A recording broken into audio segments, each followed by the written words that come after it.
Hello students, welcome to this video. इस video में हम लोग समझेंगे लाइंस, एंगल्स और ट्रायंगल्स के बारे में। अभी मैं आपको लाइंस एंड एंगल्स से रिलेटेड जो भी बेसिक सी बातें हैं इस वीडियो में समझाऊंगा। उसके बाद हम लोग इससे रिलेटेड क्वेश्चंस को सॉल्व करेंगे। तो स्टार्ट करते हैं कुछ बेसिक चीजों से। सबसे पहले हम लोग समझेंगे some important terms related to geometry. ठीक है, ये जो लाइंस, एंगल, ट्रायंगल्स है ये आपके ज्योमेट्री का पहला चैप्टर है। ठीक है, इसको हम लोग समझने जा रहे हैं। तो इसमें कुछ टर्म्स हैं ज्योमेट्री से रिलेटेड जो आपको जानने जरूरी है इस चैप्टर्स को पढ़ने के लिए पहले। ठीक है, तो सबसे पहला टर्म मैं लिखने यहाँ जा रहा हूँ। मैं एक करके टर्म्स को लिखूंगा, आप उसको नोट करना। ठीक है, एंड उसको समझते जाना कि सबसे पहले मैं आपको समझाऊंगा कि पॉइंट क्या होता है। ठीक है, पॉइंट क्या होता है। तो इसमें देखो, a point is an exact location. ठीक है, एक पॉइंट जो है यहां पर लिख देता हूं, point is an exact location. जैसे कि अगर मैं आपको कहूं ये एक पॉइंट है यहाँ पर P, यानी ये जो पॉइंट है ये क्या दिखा रहा है, ये दिखा रहा है कि ये P का लोकेशन। ठीक है, एग्जैक्ट लोकेशन। जैसे यहाँ पर एक पॉइंट मैंने ले लिया, लेट से इसका नाम मैंने Q दे दिया, that is a exact location. ठीक है, तो point is what, it is an exact location. Okay, so I hope you are clear with point.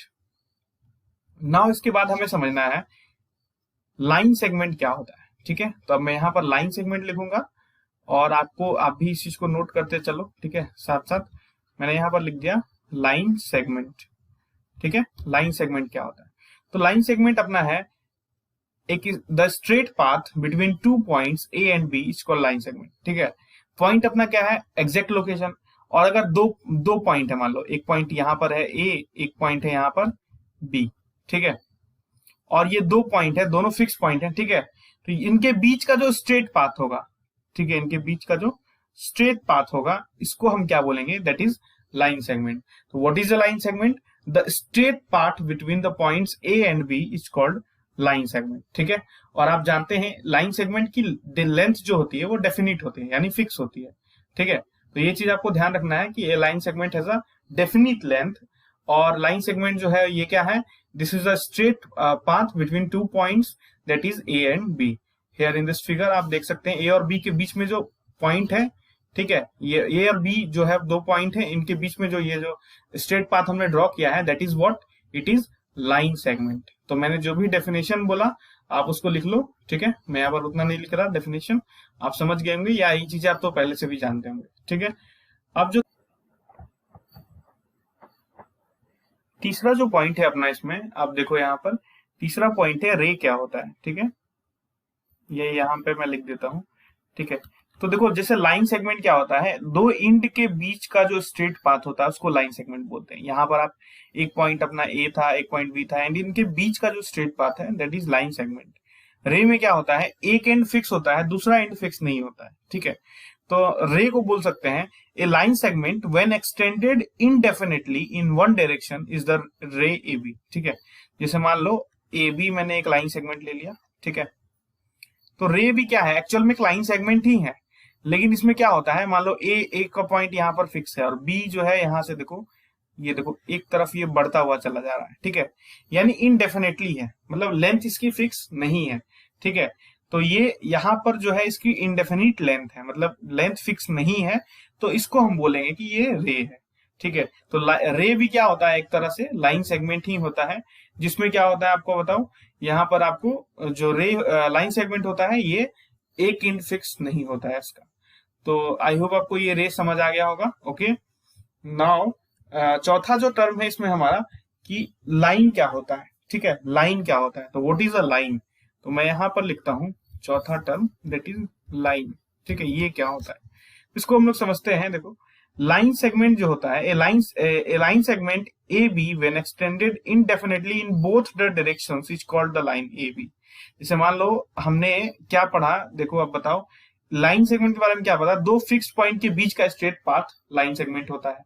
Line क्या होता है एक्चुअल में, यहाँ पर देखो दोनों एंड का फिक्स नहीं होगा। ठीक है, दोनों एंड का जो पॉइंट जो है फिक्स नहीं होगा, ये जो है आपको इनडेफिनेटली एक्सटेंड हो सकता है, ये बढ़ सकता है, आगे बढ़ सकता है, ए से इधर भी जा सकता है, बी से इधर भी जा सकता है। अल्टीमेटली ये देखो आपको ऐसे ड्रॉ होगा, ये स्ट्रेट ही इस तरह से।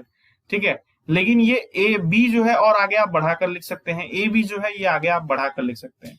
ठीक है, तो जो लाइन है आपका वो क्या होता है, a line segment A B when extended indefinitely in both direction, दोनों डायरेक्शन में, देखो बी के पास ए के पास दोनों, और जब उसको बढ़ा करके हम लिख दें तो हम ये कहेंगे कि ये दैट इज अ लाइन। ठीक है, so I hope you are clear with this concept, आपको ये समझ आ गया होगा। अब इसके बाद हम लोग समझने जा रहे हैं कि कोलिनियर पॉइंट्स क्या होते हैं। कुछ पॉइंट्स हम लोग समझेंगे। पांचवा पॉइंट है हमारा कोलिनियर पॉइंट्स क्या होते हैं। ठीक है, तो यहां पे मैं लिखता हूं कोलिनियर पॉइंट्स। ठीक है, तो कोलिनियर पॉइंट्स के बारे में ऐसा बताया जाता है कि किसी स्ट्रेट लाइन पे, जैसे ये दे लो, एक स्ट्रेट लाइन है अपने पास और यहां पर आप कोई 3 पॉइंट ले लो, ए बी एंड सी। तो ये जो 3 के 3 पॉइंट्स है ना, एक ही स्ट्रेट लाइन पे लाई करने चाहिए। ऐसा नहीं सी आपका इधर लाई कर रहा है, ऐसा नहीं होना चाहिए। दो ये ए बी लाई कर रहे हैं, ऐसा 3 पॉइंट्स एक स्ट्रेट लाइन पे लाई कर रहे हैं, तो हम कह सकते हैं कि ये क्या है, कोलिनियर पॉइंट्स है।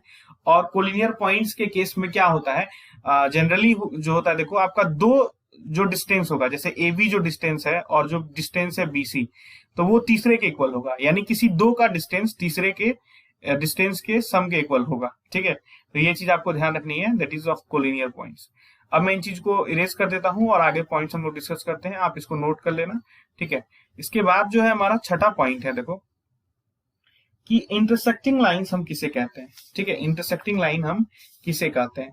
तो जैसे मान लो आपके सामने एक लाइन है ए, इधर एक लाइन ऐसा है, और यहां पर इस पॉइंट पर यहां पर लाइन जो है दोनों एक दूसरे को कट कर रहा है, that point I would say ओ। ठीक है, ये पॉइंट मान लो अपना ओ है और ये लाइन है अपना एल और ये लाइन है अपना एम। ठीक है, मैंने इस तरह से नाम दे दिया इस चीज को। आप देखो एक लाइन है एल, दूसरा लाइन है क्या एम, और दोनों एक दूसरे पे कहाँ कट कर रहे हैं, यानी कॉमन पॉइंट कहाँ पे है दोनों का, दैट इज ओ। ठीक है, तो हम कहेंगे कि ये लाइन जो है इंटरसेक्टिंग लाइन है। तो मैं यहाँ पर लिख देता हूं this is called intersecting line. ठीक है, आप इन चीजों को नोट कर लेना, इंटरसेक्टिंग लाइन। ठीक है, ये आप समझ गए। अब 7वां नंबर जो पॉइंट है आपका, इसमें आपको समझना है कंकरेंट लाइंस क्या होते हैं। ठीक है, तो यहां मैं लिख रहा हूं कंकरेंट लाइंस। तो इसमें क्या होता है, जैसे यहां पर 2 लाइंस का एक कॉमन पॉइंट था, यहां पर अब क्या होता है 3-4 लाइन होंगे, ऐसे 1-2 मान लो, ऐसा 3-1-4। ठीक है, इस तरह से, और यहाँ पर एक जो है एक पॉइंट होगा हमारा, दैट पॉइंट मान लो मैंने ओ मान लिया, तो यहाँ पर जो है 3 या 3 से ज्यादा, या ठीक है, तो यहाँ पर 2 या 3 से ज्यादा जो लाइन सेगमेंट्स हैं, लाइंस हैं, ठीक है, वो इंटरसेक्ट कर रहे हैं एक सेम पॉइंट पर, तो इनको हम कहेंगे कि ये कंकरेंट लाइंस है। ठीक है, तो आई होप आपको ये समझ आ गया होगा। ये 7 इंपॉर्टेंट पॉइंट्स थे रिगार्डिंग लाइन क्या होता है। अब हम लोग समझेंगे एंगल्स में, कि एंगल्स में कुछ इंपॉर्टेंट पॉइंट कौन कौन से होते हैं हमारे, उन चीजों को हम लोग समझेंगे। तो स्टार्ट करते हैं एंगल्स के बारे में। तो एंगल्स में सब देखो एंगल्स क्या होता है, ये चीज आपको समझना है।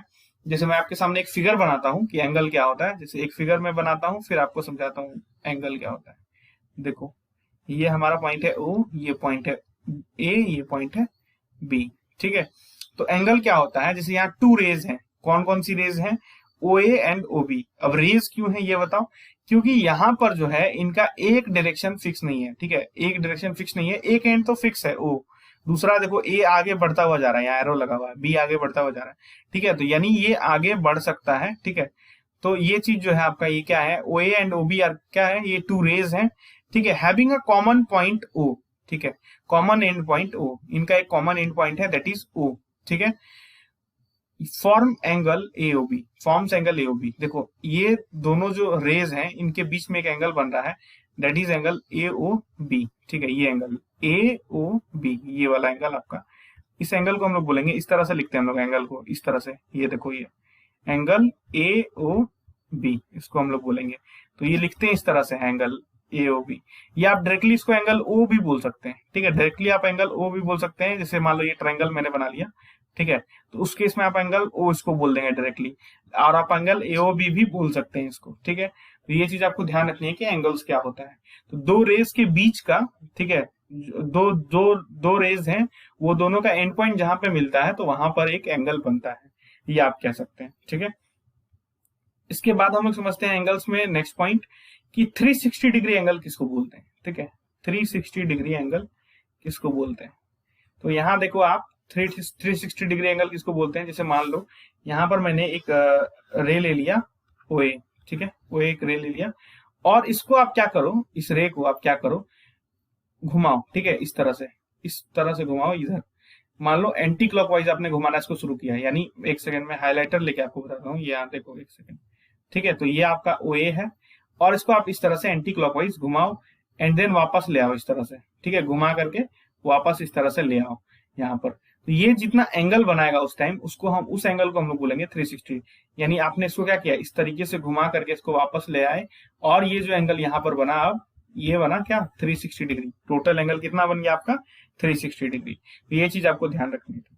अब 360 डिग्री के केस में क्या होता है, द कंप्लीट रोटेशन, जो भी पूरा रोटेशन हुआ, complete rotation is divided into 360 equal parts. ये जो पूरा कंप्लीट रोटेशन हुआ, इसको 360 अलग अलग इक्वल पार्ट्स में डिवाइड किया जाता है, और ईच पार्ट को, हर एक पार्ट को हम बोलते हैं 1 डिग्री, ठीक है। मतलब ये जो अपने ओए को ऐसा पूरा घुमा करके आप ले आए, तो इसमें क्या होता है, टोटल 360 इक्वल, ठीक है, ऐसा हमने डिवाइड कर लिया, ठीक है। और एक इक्वल पार्ट को हम क्या बोलेंगे, दैट इज 1 डिग्री। तो टोटल कितना ये घूमा, दैट इज 360 डिग्री। तो ये बोलते हैं 360 डिग्री का एंगल। मतलब कभी भी आपको 360 डिग्री का एंगल बोला जाए तो आप समझना ये पूरा इस तरह से घूम गया, ठीक है, ये ऐसा समझना आपको।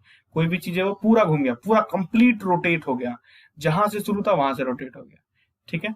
तो ये हो गया हमारा 360 डिग्री। अब इसमें एक इंपॉर्टेंट पॉइंट है कि 1 डिग्री में होता है 60 मिनट, ठीक है, ये चीज आपको ध्यान रखनी है। 1 डिग्री में होता है 60 मिनट, या आपको 60 आप इस तरह से लिख सकते हैं, ठीक है, ये ऐसा, ठीक है। और यहाँ पर या ऐसे भी लिख सकते हैं, देखो ये 1 डिग्री इक्वल टू 60 मिनट, ठीक है। तो ऐसा आप समझ गए ये सब चीज। 360 डिग्री एंगल क्या होता है। मैं इसको इरेज कर देता हूं एंड उसके बाद मैं आपको और चीज समझाता हूं। उसके बाद है आपका कि कुछ एंगल्स के बारे में हम लोग पढ़ेंगे। वो एंगल्स क्या क्या हो सकते हैं, जैसे काइंड्स ऑफ एंगल्स हम लोग पढ़ने जा रहे हैं। जैसे कोई राइट एंगल आपने नाम सुना होगा, या आपने सुना होगा एक्यूट एंगल क्या होता है। तो सबसे पहले एक एक करके डिस्कस करेंगे हम लोग इस चीज को। सबसे पहले हम लोग समझेंगे राइट एंगल क्या होता है, ठीक है, what is a right angle. तो देखो इस तरह से अगर आपके सामने कुछ एंगल हो, ठीक है, ये ओ ए है, मान लो ये है ओ बी, ठीक है। तो ये ओ ए ओ बी जो है, इस तरह से अगर स्ट्रेट एकदम खड़े हो, ऐसे स्ट्रेट खड़े हो, तो ये जो एंगल बनता है इसको हम लोग बोलेंगे कि ये राइट एंगल है, यानी 90 डिग्री है, ठीक है। राइट एंगल का मतलब 90 डिग्री है। तो ये चीज आप समझ गए होंगे। दूसरा इसी में हमारा केस है, देखो एक्यूट एंगल किसको बोलते हैं। तो ये अपना एक्यूट एंगल मैंने यहाँ पर लिख दिया। और एक्यूट एंगल क्या होता है, एंगल लेस देन 90 डिग्री। ये वाला एंगल देखो 90 डिग्री क्या होगा, इतना दूर तक होगा। तो ये जो एंगल मैंने ये बनाया ये यहाँ पर, तो ये क्या हो गया, angle less than 90 degree, that is acute angle, ठीक है। उसके बाद आपका है, मैं इसको इरेज कर देता हूँ, उसके बाद में मैं लिखता हूँ। आप इन चीजों को नोट कर लिए होंगे आई होप। अब देखो तीसरा जो इसमें पॉइंट है, दैट इज ऑब्ट्यूज एंगल क्या होता है। तो ये मैंने लिखा ऑब्ट्यूज एंगल, ठीक है। ऑब्ट्यूज एंगल क्या होता है, 90 डिग्री से ज्यादा। तो 90 डिग्री अपना कितना हो रहा था, इतना हो रहा था। तो मान लो ये एंगल इस तरह से, ये पूरा एंगल क्या होगा अपना ऑब्ट्यूज एंगल होगा। तो इस तरह से आप ड्रॉ कर सकते हैं, ठीक है। एक सेकंड में यहाँ पर गलत ड्रॉ करा था, ये देखो इस तरह से, ठीक है। यहाँ पर ये जो एंगल है आपका, ये क्या होगा, ऑब्ट्यूज एंगल है। तो ये greater than 90 degree, less than 180 degree, that is obtuse angle, ठीक है। अब इसी में आपका देखो चौथा पॉइंट क्या है आपका, देखो चौथा जो पॉइंट है आपका, स्ट्रेट एंगल किसको बोलते हैं, ठीक है। स्ट्रेट एंगल किसको बोलते हैं, ये देखो ये एक लाइन है और यहां से आप घूम करके यहां तक आ गए, इसको हम बोलेंगे स्ट्रेट एंगल, यानी 180 डिग्री ये आपका हो गया, ठीक है, इस तरह से। तो ये चीज आप समझ गए होंगे। पांचवा इसी में पॉइंट है आपका, कंप्लीट एंगल किसको बोलते हैं, ठीक है। कंप्लीट एंगल यानी 360 डिग्री की बात की जा रही है, आपको 360 डिग्री की बात की जा रही है। तो वो आप कंप्लीट एंगल जानते हैं इस तरीके से, ये पूरा घूम करके 1 complete rotation, that is 360 degree, ठीक है, इसको बोलेंगे complete angle. So I hope students आपको ये सारी चीजें समझ आ गई होंगी। इस वीडियो में हमने बेसिक चीजें डिस्कस करी हैं, और ये वीडियो पहला वीडियो है, ऑनलाइन क्लासेस बीच में पॉज कर दी गई थी। अभी ये वीडियो जो है आप इसको ध्यान से देखो, ठीक है, और इन चीजों को नोट करके रखो। नेक्स्ट जो वीडियो आएगा इस पे उसमें हम लोग एक दो कॉन्सेप्ट्स और रह गए हैं छोटे छोटे, उनको डिस्कस करेंगे एंड उससे रिलेटेड क्वेश्चन करेंगे, तब आपको और भी ज्यादा क्लियर हो जाएगा concepts. So till then, thank you.